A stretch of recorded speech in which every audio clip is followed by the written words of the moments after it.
You ever have one of those days where you think, nothing can possibly go wrong? And then, bam, someone decides to make your life a circus.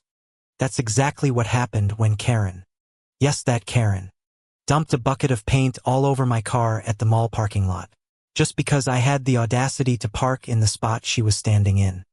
I swear, I thought it was a prank at first. Who in their right mind stands in a parking spot, arms spread like some kind of traffic cop, screaming, "This is saved"? My windows were down. My music was playing and I could hear her shrill voice over the beat of my playlist. I tapped the horn. Just a polite little beep. Like, "Hey, excuse me, can you step aside?" But oh no. Karen whipped around. Blonde hair frizzed by the humidity. Sunglasses perched like a crown of entitlement and screeched, "I'm holding this spot for my husband." I laughed. Honest to God. I laughed. "Lady, this isn't a restaurant booth. You can't hold a parking spot with your body." My words must have hit her pride because she stomped her sandal into the asphalt like a child throwing a tantrum. That's when her husband's SUV appeared at the end of the row. He slowed, clearly embarrassed, probably wishing she'd just shut up and get in the car. But Karen, no. She doubled down. "You better move along," she barked, her voice cracking, "or you're gonna regret it." And I should have known right then. This wasn't just some harmless standoff. This was the beginning of a disaster. So I pulled in anyway. The spot was wide open, perfectly within my right, and her husband drove off in shame to find another. Karen stood there fuming, fists clenched, muttering curses loud enough for the whole row to hear. I shut off my car, locked it, and walked toward the mall entrance. That's when I heard it. The clatter of metal. The squeak of a cartwheel. I turned my head and there she was, Karen, wrestling with a bright orange bucket in her cart. My gut twisted. What the hell was she planning? Before I could even process it, she staggered toward my car, the bucket sloshing, liquid swaying dangerously inside. "Hey!" I shouted, my voice bouncing across the parking lot. Too late. With a wild grunt, Karen hoisted the bucket high and dumped. Thick, sticky blue paint cascaded down my windshield, over the hood, dripping onto the asphalt like a crime scene in color. The sound. It wasn't just splashing. It was suffocating. A heavy glug glug glug that made my stomach churn. My car, my pride, was drowning in paint. Gasps shot through the parking lot. People pulled out their phones. Cameras flashing, recording every second. Karen, chest heaving, actually looked proud of herself. There. She panted, tossing the empty bucket aside. "Maybe next time you'll think twice before stealing my spot." I just stood there, mouth open. Who does that? Over a parking spot. But then, here's the kicker. The mall security cart rolled up. 2 guards jumped out, radios crackling, and one of them pointed straight at Karen. "Ma'am, step away from the vehicle." Karen spun around, indignant. "Excuse me. I was defending my rights." The guard raised an eyebrow. "With stolen paint. You think we don't recognize that? That bucket came straight from the home improvement store inside. You didn't even pay for it." My jaw dropped. Oh no. Oh yes. The twist hit like a sucker punch. Not only had she vandalized my car, but she'd stolen the weapon to do it. Karen's confidence wavered.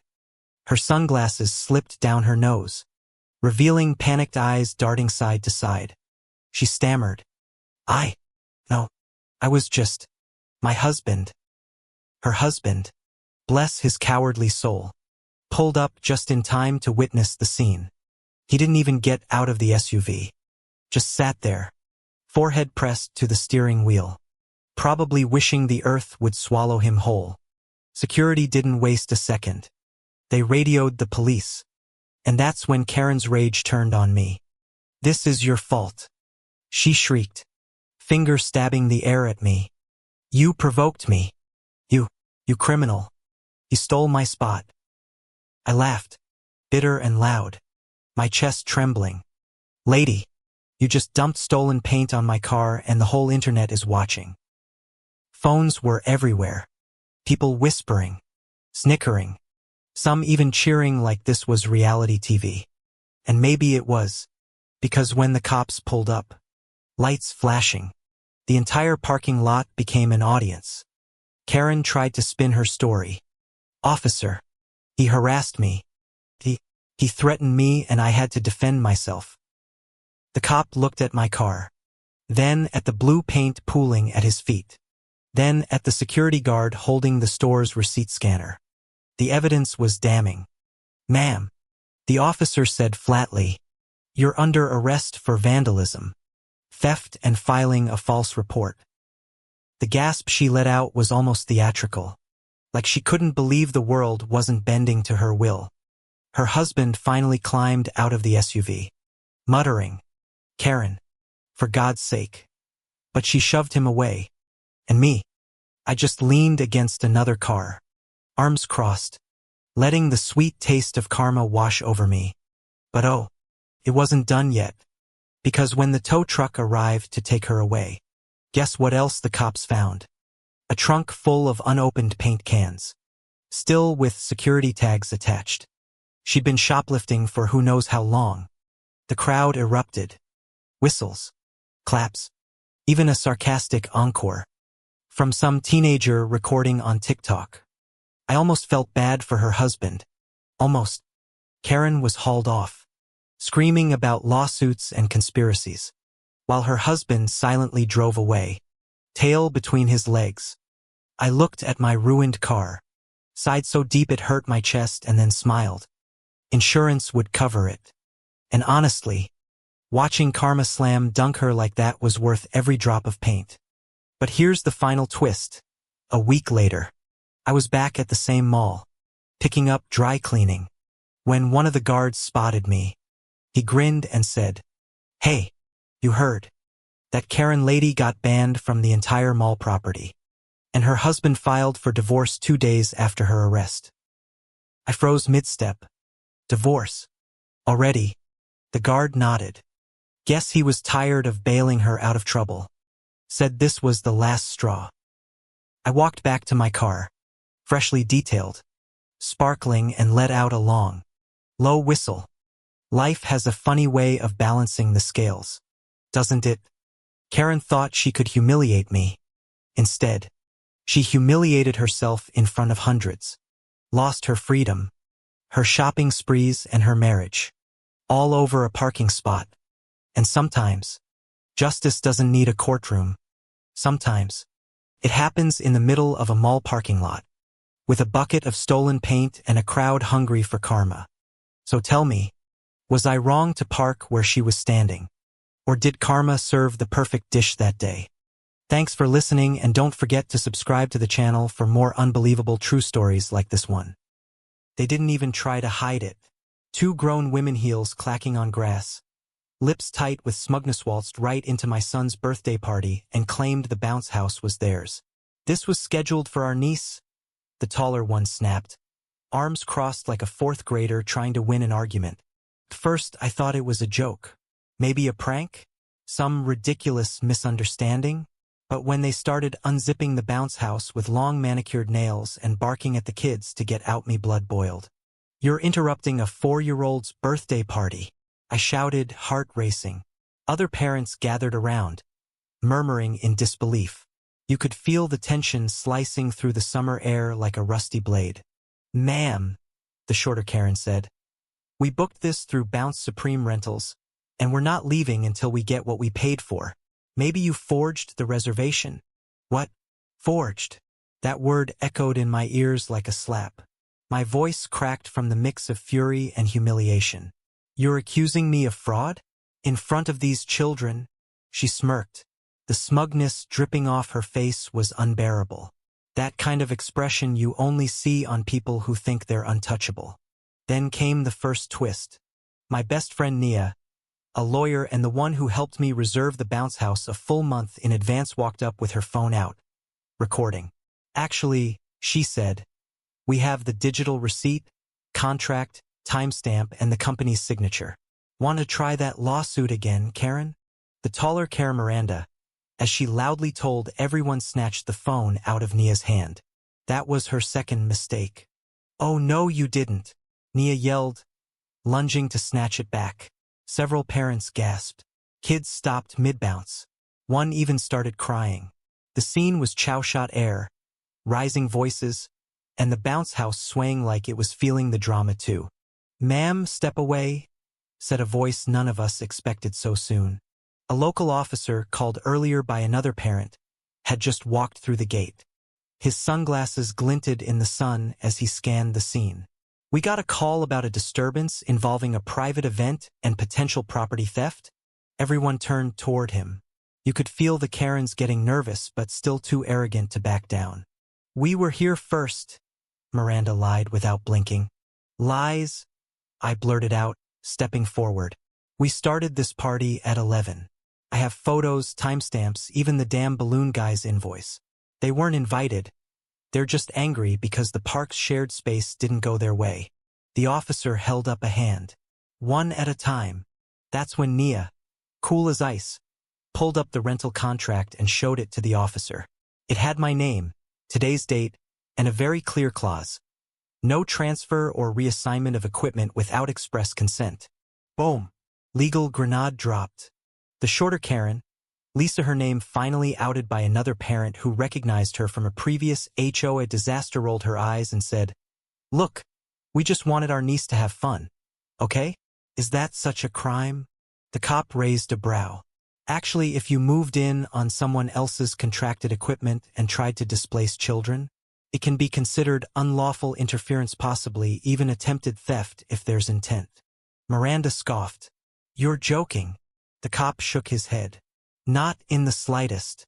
And since you also physically grabbed someone's phone, that's potential assault or property damage." Gasps rippled through the crowd like firecrackers. "Are you going to cuff us for a bounce house?" Lisa demanded, voice rising. The officer radioed for backup.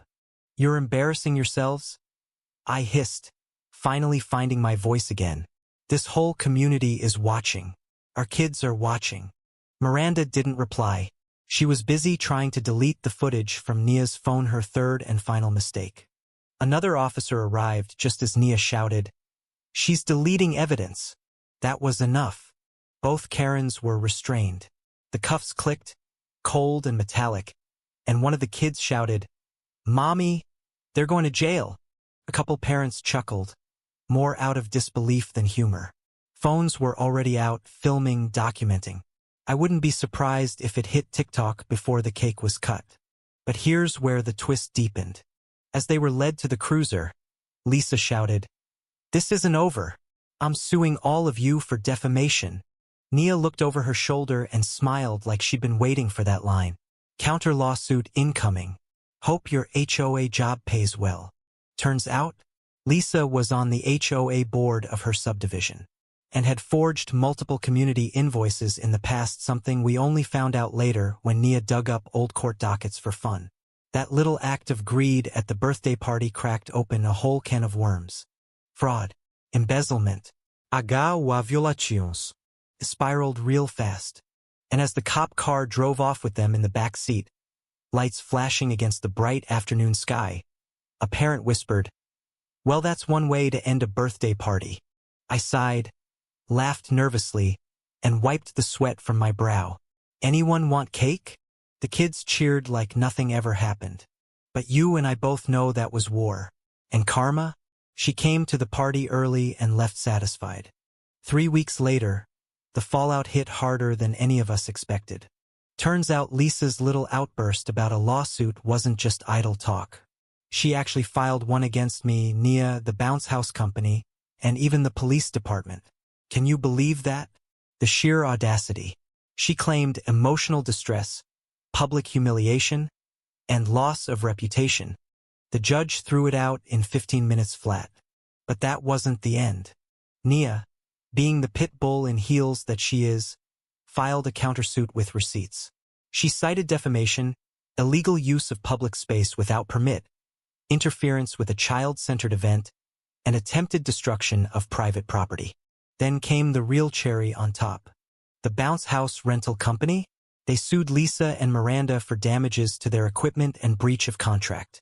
And once word got out about Lisa's prior misuse of HOA funds, which someone anonymously tipped the local news off about, winking face, she was forced to resign from her HOA position in disgrace. A full audit exposed over $9,000 in unexplained, decorating expenses from a non-existent community event she supposedly ran last spring. By then, the video had gone viral, 3.2 million views and counting. Comments were brutal. Parents across the country chimed in, sharing their own Karen stories. Someone even remixed Lisa's infamous line, "Is that such a crime?" into a dance track. Irony? The music video was filmed at a bounce house park.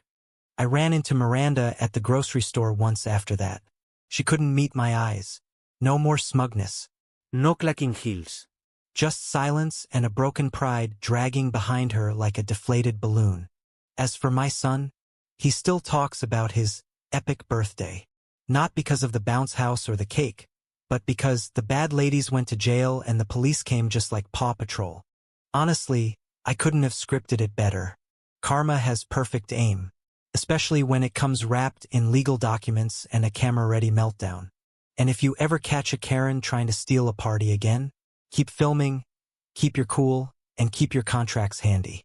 Thanks for listening. If you want more wild revenge stories with lawsuits, frauds, and justice served cold, don't forget to subscribe to my YouTube channel for weekly updates straight from the courtroom to your screen. I still hear the sound of that scream in my ears. It wasn't just a kid yelling. No, it was the kind of scream that makes your spine turn cold and your stomach drop. And the craziest part, the person trying to snatch that child wasn't some shadowy stranger in an alley. It was Karen. Yes, Homeowners Association Karen. The same woman who'd spent months policing mailbox heights, measuring lawns and accusing neighbors of suspicious behavior. Only this time, she crossed a line so deep it left the entire neighborhood gasping. Picture this Saturday afternoon. Grocery store buzzing with chatter, squeaky carts and the hum of fluorescent lights. I was in aisle 5, grabbing pasta sauce. When it happened, out of the corner of my eye, I saw Karen standing way too close to a young mother and her daughter. A mixed-race little girl with curly hair and the sweetest pink dress. At first, I thought maybe Karen was just being her usual nosy self. But then, oh God, Karen bent down, grabbed the child's wrist and hissed, "You don't belong with her. I'm taking you somewhere safe." I froze. Did I really just hear that? My hand trembled on the jar of marinara sauce. The mother's voice cracked as she shouted, "Let go of my daughter." People turned. Shoppers stopped mid-step. The air in the store changed from ordinary noise to pure electricity. Karen dug in harder, yanking the little girl closer. The child screamed, her voice slicing through the aisle like glass shattering. "Help! Mommy! Help!" The sound broke everyone's hesitation. 2 store clerks dropped what they were doing and rushed over. One shouted, "Ma'am, let her go." Another lunged for Karen's arm. And still, unbelievably, Karen shouted back, "This child is being trafficked. I'm saving her." What? My chest tightened. I wanted to scream myself. How dare she accuse this mother in front of everyone? As if her paranoia could rewrite reality. The girl's mom, eyes wide with fury and terror, yanked her daughter free while Karen clawed and flailed. Customers circled in. Phones whipped out, recording. Gasps filled the air. Someone yelled, "Call the police now." And another voice echoed, "She tried to kidnap that kid." I swear. Time slowed. Karen's face twisted, red with indignation, like she couldn't even comprehend why people were against her. She actually shouted, "You'll all thank me when the truth comes out." As if she was the hero. But she wasn't. She was a criminal. By the time the police stormed in, blue lights bouncing against the store windows, radios crackling, The crowd had already cornered Karen near the dairy section. 2 officers grabbed her arms, snapped on the cuffs and read her rights. And oh, the sound. That metallic click of handcuffs might have been the sweetest sound I'd heard in months. Karen tried everything. She thrashed. She screeched. "You're arresting the wrong person." Her voice cracked high and ugly, but no one bought it. Not after half the store had recorded her grabbing a child and dragging her away from her mother. The mom clutched her daughter, sobbing, whispering, "It's okay, baby, it's okay," over and over. I caught myself biting down on my lip, fists shaking, not out of fear anymore, but anger. How many times had Karen targeted families in our neighborhood? How many times had she called police on black kids riding bikes, or harassed couples in the park, accusing them of not belonging? And now this attempted kidnapping. The twist, when the cops searched Karen's bag. Because yes, she carried this monstrous oversized purse. They found zip ties, pepper spray, and even a folded-up safety manual she had written herself. Like she was planning this. Like she believed she was deputized by some twisted version of the Homeowners Association rules. The gasps around me were deafening. People muttered, "Oh my God. And she's insane. And she could have really hurt that child." The store manager, pale and shaking, confirmed the whole thing on camera. And here's where it got even darker. Turns out, Karen had been on a warped crusade for months. She had been telling other Homeowners Association members that suspicious children in the area were being smuggled, and she had a personal mission to protect the community. Some neighbors brushed it off as Karen being Karen. Others warned the Homeowners Association board she was dangerous. But no one thought she'd actually act. Well, she acted. And the felony charge, kidnapping attempt, with intent. The officers' voices were firm. No nonsense. When they told her, "You're under arrest for attempted abduction of a minor." The silence after that line, it was heavy, like the whole store exhaled at once. The child buried her face in her mom's chest, trembling, while Karen's shrieks faded down the aisle as she was hauled outside. I leaned against my cart, shaking my head. Part of me wanted to collapse right there, but another part wanted to cheer. Justice had shown up fast and hard this time. But oh, it didn't end there. The video spread online like wildfire. Within hours, it had millions of views. Headlines screamed, "HOA woman arrested for attempted kidnapping in grocery store." The footage was damning. Karen gripping the girl's arm, the child's cries, the mother fighting back, staff and customers piling in. No editing. No misunderstanding. Just raw, terrifying reality. Karen's Homeowners Association cronies scrambled. They tried to distance themselves. They posted statements like, "We do not condone her actions." But the damage was done. People dug into her past complaints, her harassment, her obsession with calling 911 on neighbors. The pattern was undeniable. And then came the lawsuit. The mother didn't just stop at pressing criminal charges. She filed civil action against Karen, against the Homeowners Association that enabled her paranoia, against anyone who had given Karen authority to act out her twisted fantasies. And honestly, good. About time someone flipped the script on her reign of terror.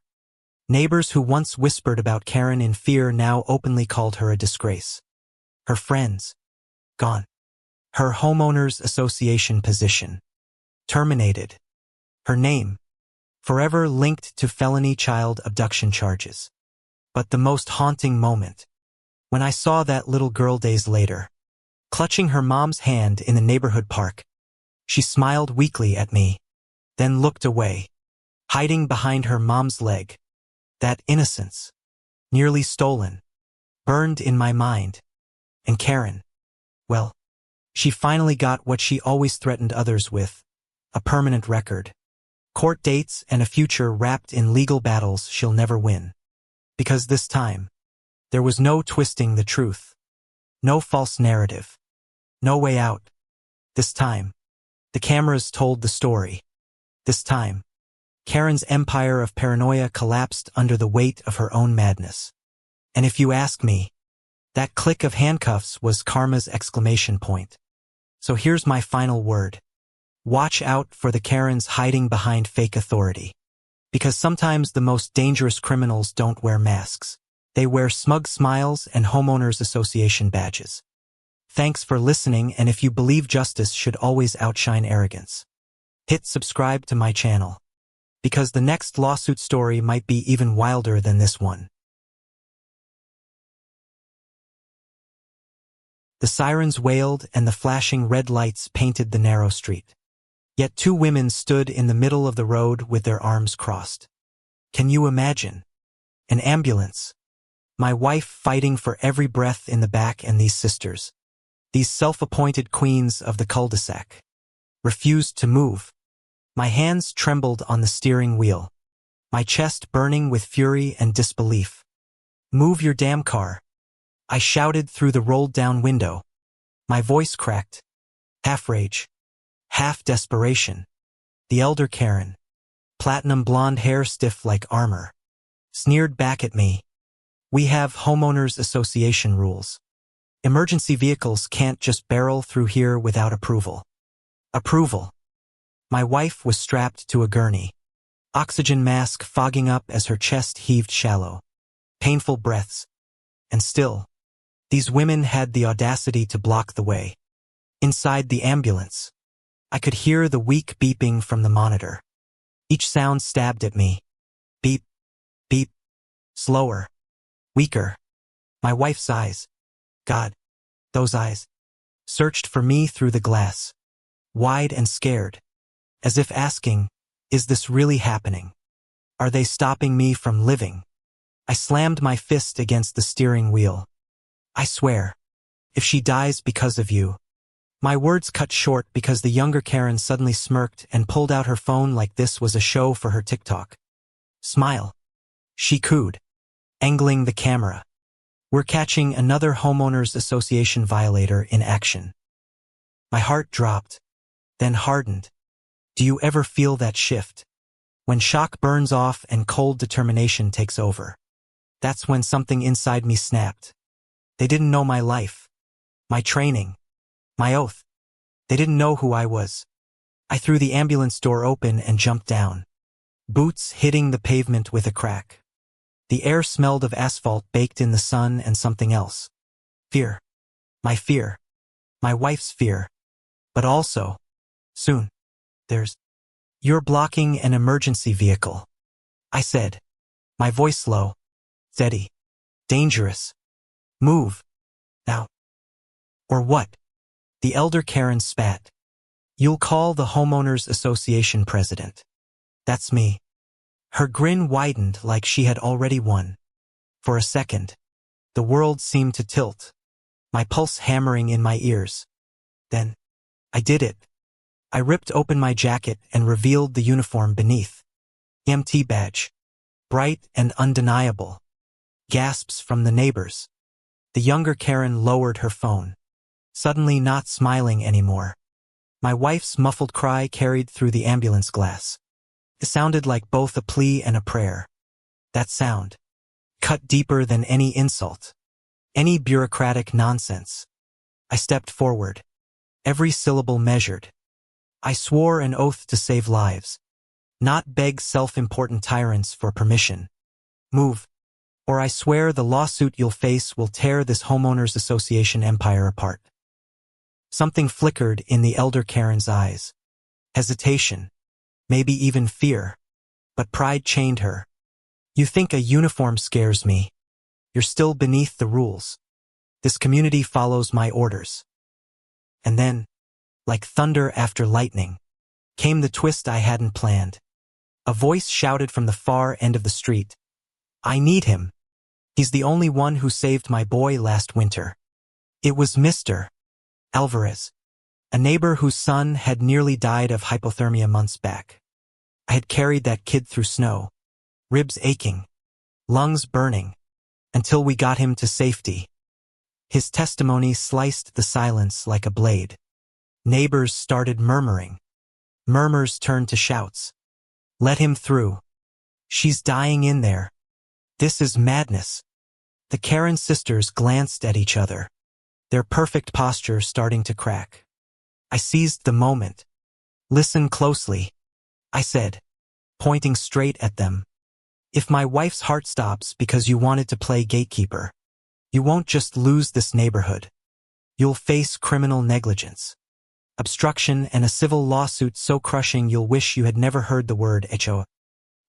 The younger Karen trembled, tears pooling in her mascara. The elder, she tried to hold her chin high, but the redness creeping up her neck betrayed her. For the first time, she looked small. And yet, karma works in strange ways. Just as she moved to step aside, her phone rang. Loud. Obnoxious. Everyone could hear the voicemail left by her own insurance company. Broadcast because her Bluetooth had automatically connected to her car speaker. MS. Peterson. Regarding your pending fraud investigation. The words hung heavy in the hot afternoon air. Fraud. Gasps rippled through the crowd. So that's why she was so obsessed with rules. Control was her mask, her shield against her own crumbling life. I didn't smile. I didn't gloat. There was no joy in it. Not with my wife's life still on the line. But inside, I knew fate had delivered the sharpest counterpunch imaginable. Finally, the sisters stumbled back, their rein cracking like thin ice under heavy boots. The ambulance roared forward and I climbed back inside, grabbing my wife's trembling hand. We're clear now. Hold on. Just hold on. Her fingers squeezed mine weakly, her lips moving under the oxygen mask. Thank you. Just that. 2 words. Enough to make my throat ache and my eyes sting. The hospital lights blurred into my memory after that. Running down corridors. Doctors shouting. Machines hissing and beeping. Time bent and stretched. But she made it. My wife pulled through. Fragile but alive. And when I walked back out into that waiting room, exhausted, sweat-soaked, still in uniform, the first thing I saw were the Karen sisters sitting across from a police officer, faces pale as ghosts. Turns out, obstruction of emergency medical services isn't just rude. It's a chargeable offense. Add to that the insurance fraud that voicemail exposed. Their empire was crumbling in real time. They looked at me then, not with hatred, not even with pride, but with the hollow eyes of people realizing they had built their thrones on sand. And me, I just exhaled. Finally, my chest loosened, the weight sliding off.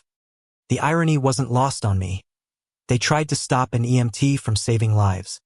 But in the end, their downfall came not from my anger, but from their own arrogance amplified in public. Neighbors started a petition that very night. No more homeowners association dictatorship. No more sisters barking orders at families just trying to live. People wanted change. Real change. And this time, no one was afraid to sign their name. Do I feel sorry for them? Sometimes I ask myself that. I picture the younger one's tears, the elder one's defiance breaking under the truth. Maybe a part of me wants to pity them. But then I hear that beeping monitor in my head again. Slowing. Weakening. As my wife fought for air while they blocked her path. And any pity evaporates like mist under fire. Because here's the raw, unshakable truth. They tried to play God with someone else's life and fate finally played God with theirs. That's not cruelty. It's balance. It's justice. Was it worth revealing your EMT badge in that moment? Was it worth the fallout? I answer with a steady voice and no hesitation. Damn right it was. My wife's breath was worth every second. And the lawsuit, that's just the paperwork of karma. Thank you for listening to this story. If you felt the outrage, the justice and the weight of this fight, Please subscribe to my YouTube channel for more tales where karma strikes back harder than any lawsuit ever could.